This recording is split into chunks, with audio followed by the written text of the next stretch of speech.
माफ कीजिएगा सर, बुरी खबर लाया हूं।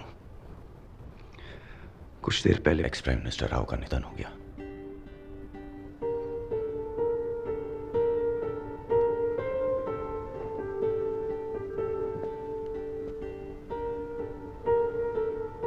वो एक महान व्यक्ति थे। Indeed he was sir.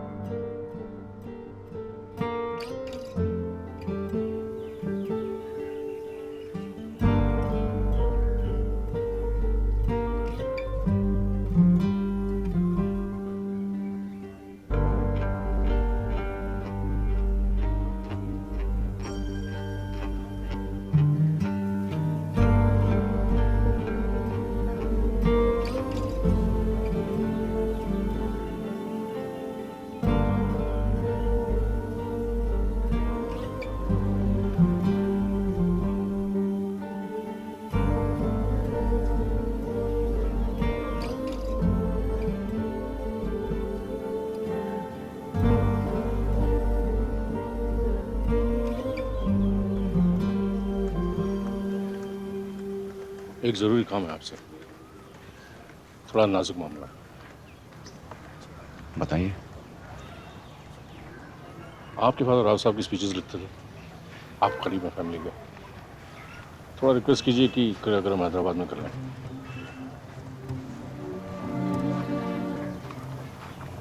Delhi में कुछ तकलीफ है? हैदराबाद उनकी जन्मभूमि है। दिल्ली कर्मभूमि नहीं है?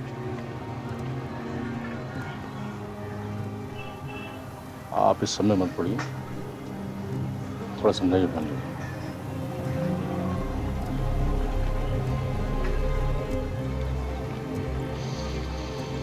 ये मेरा काम नहीं है।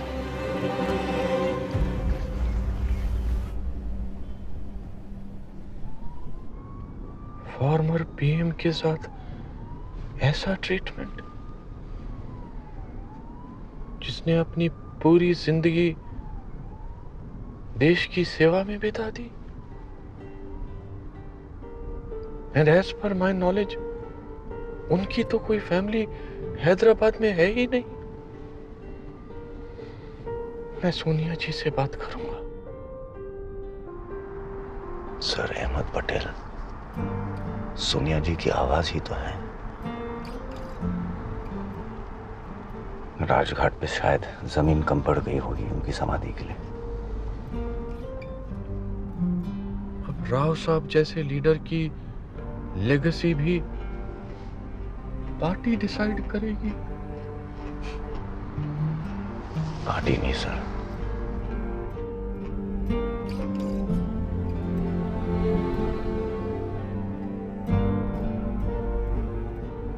राजनीति का स्तर गिरते हुए तो मैंने कई बार देखा है, पर इतना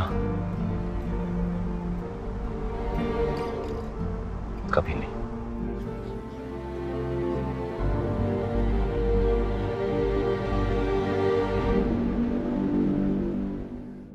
डॉक्टर साहब को एक झटका और लगा जब दिल का दौरा पड़ने से मणि की मौत हुई। अब माइक नेशनल सिक्योरिटी एडवाइजर बन गए। दोनों झटकों के बावजूद डॉक्टर साहब अपने टारगेट की तरफ बढ़ दिए, न्यूक्लियर डील। बुश और डॉक्टर साहब की दोस्ती जय और वीरो जैसे निकलेगी, ये तो किसी ने सोचा ही नहीं था। पीएम सर के आने के बाद न्यूक्लियर डील पे हंगामा हो गया। अमेरिका के साथ कोई सीक्रेट डील नहीं कर रहे। डॉक्टर साहब पे 3 तरफ से अटैक हो रहे थे, विपक्ष, लेफ्ट और उनकी अपनी पार्टी। डॉक्टर साहब, जिस डील के पीछे आप भाग रहे हैं वो वैसे ही किसी की समझ में नहीं आ रही, लेकिन इससे हमारी सरकार जरूर गिर जाएगी। देश की गरीब जनता को न्यूक्लियर डील से क्या लेना देना? यही सही समय है।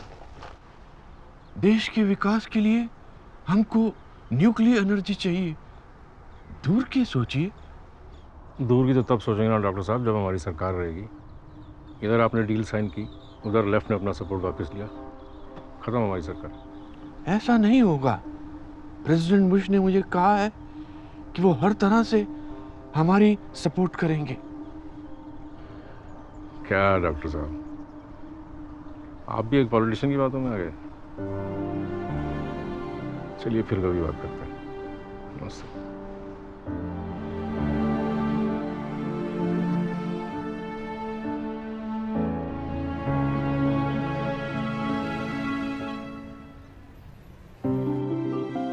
प्रेसिडेंट बुश दिल्ली पधारे और दोनों नेताओं ने हाथ मिला के पूरी दुनिया को अपनी दोस्ती और न्यूक्लियर डील का ऐलान किया। And with that, I conclude my remarks. Thank you. मेरा बहुत ही सिंपल सवाल है, इस डील से हमारा न्यूक्लियर वेपन्स पर क्या असर होगा? सर, हमारे न्यूक्लियर वेपन्स पे कोई असर नहीं होगा। ये बात हमने शुरू से ही साफ कर दी है। हम जो चाहे बना सकते हैं। इस डील से हमारे लिए यूरेनियम का दाम कम होगा, सप्लाई बढ़ेगी, इसकी क्या गारंटी है? देखिए, सवाल जवाब तो चलते ही रहेंगे, लेकिन जेंटलमैन, सारे देश को आप पे गर्व है। आप एक बहुत महत्वपूर्ण और बड़ा कदम उठा रहे हैं। सर ये यहाँ से यहाँ पर बढ़ लीजिएगा। वाजपेयी जी, आप कुछ कहना चाहेंगे?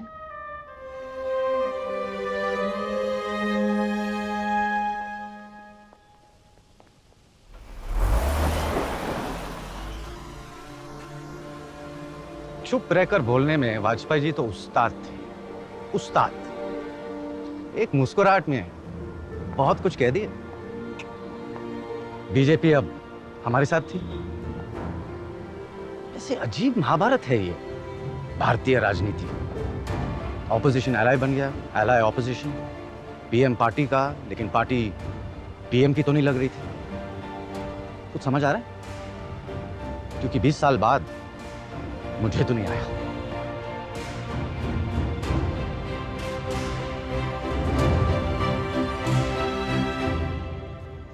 राम, क्या हेडलाइन दिया है यार, क्या हेडलाइन दिया है। बारू प्रॉब्लम है।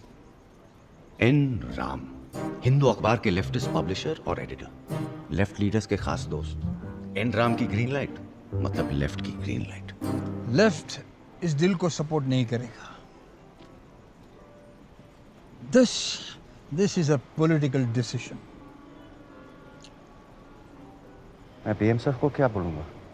डील को होल्ड कर दे, वरना लेफ्ट अपना सपोर्ट वापस ले लेगा।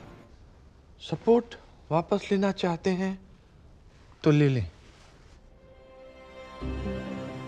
सर, आप ऑफिशियली ये कह रहे हैं? यस, ये वही लोग हैं जिन्होंने पंडित जी और इंदिरा जी की इंडिपेंडेंट पॉलिसी का विरोध किया था। इन्होंने नरसिम्हा राव जी का भी और मेरा भी विरोध किया था, जबकि हम देश की इकोनॉमी को इम्प्रूव कर रहे थे। प्रकाश कारत कहते हैं कि सरकार देश की न्यूक्लियर आजादी का सौदा कर रही है। मैं देश को बेचूंगा?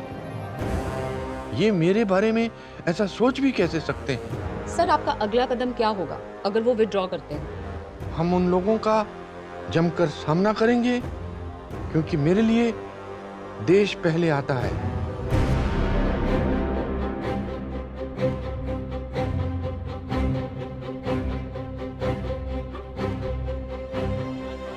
डॉक्टर साहब ने हार नहीं मानी, पर हार तो लेफ्ट भी नहीं मानने वाला था। लोग सड़क पे उतर आए और लेफ्ट पार्लियामेंट से बाहर।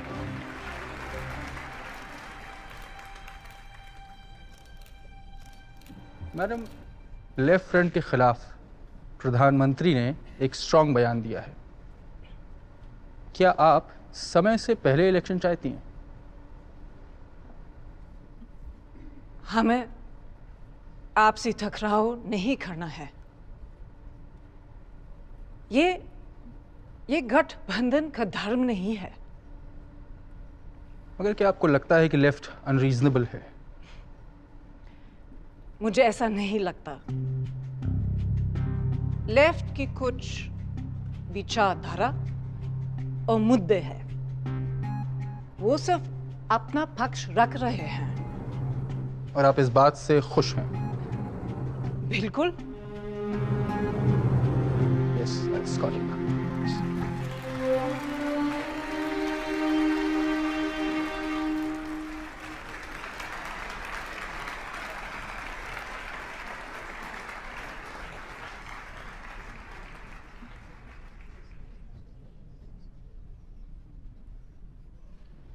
वेलकम डॉक्टर साहब। आपने जो बयान दिया वो थोड़ा आउट ऑफ कैरेक्टर था। क्या आपको लगता है कि आपने लाइन क्रॉस की? चल रहा है? जी बिल्कुल साहब। वेल, मैं लेफ्ट को जवाब दे रहा था। मुझे नहीं लगता मैंने कोई लाइन क्रॉस की। जी। मुझे इल्म है कि मुझे क्या बोलना चाहिए, क्या नहीं। Sir, is the nuclear deal of? और अगर ऐसा है तो आपकी सरकार का क्या होगा? वेल, हम वन इशू गवर्नमेंट नहीं है। डिसअपॉइंटमेंट्स के साथ जीना पड़ता है। ये डील नहीं हुई तो जिंदगी खत्म नहीं हो जाएगी।